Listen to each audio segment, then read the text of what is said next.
Fiiliksen kahvakuulatreenissä me tehdään eri osioita. Me tehdään alkulämmittelyn jälkeen sykettä, siellä tulee koordinaatio, tasapainoa, sitten me tehdään tekniikkaosioa, tulee voimaosio, tulee keskivartalolle ja tulee muulle vartalolle. Ja vähän pidetään taukoja, mutta aika tiukkaa treeniä, ihan oikeata kahvakuulailua. No niin, tervetuloa kahvakuulatunnille. Meillä aina tunti noudattelee tätä samaa kaavaa. Ensin tehdään alkulämmittely ja sitten mennään osio kerrallaan. Ja sitten lähdetään alkulämmittelyssä ensin pyörittää lantioa. Alkaako selkä lämpiä?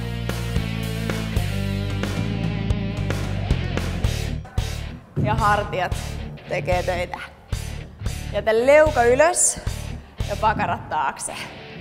Jännitä vatsaa. Kunnolla tsemppaat kuulaa ylös. Työ on takareisissä ja pakaroissa. Tuntuuko? Ja sitten ota ponnistus mukaan. Hop!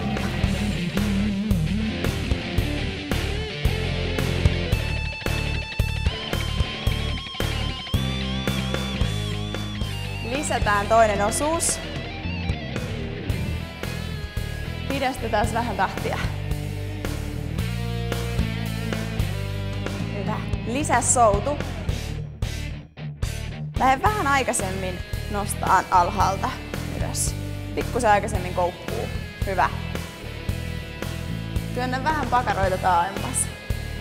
Tosi hyvän näköinen liike. Ei tossa ole mitään parantamista.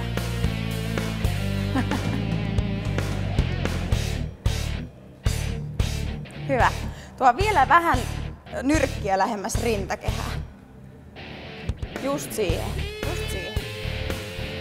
Tää on ihan oikeeta työtä. Nyt pitää tuntua. Tuntuuko? Ojentajissa ja rintalihaksissa.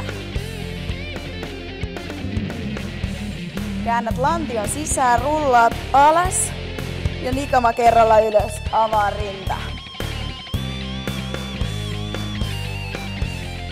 Joo.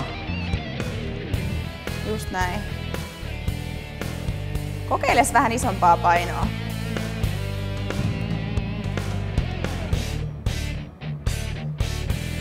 Joo, hyvin menee. Tekniikkatreeni meni tosi hyvin, te olette tosi paljon kehittynyt. Kiitos!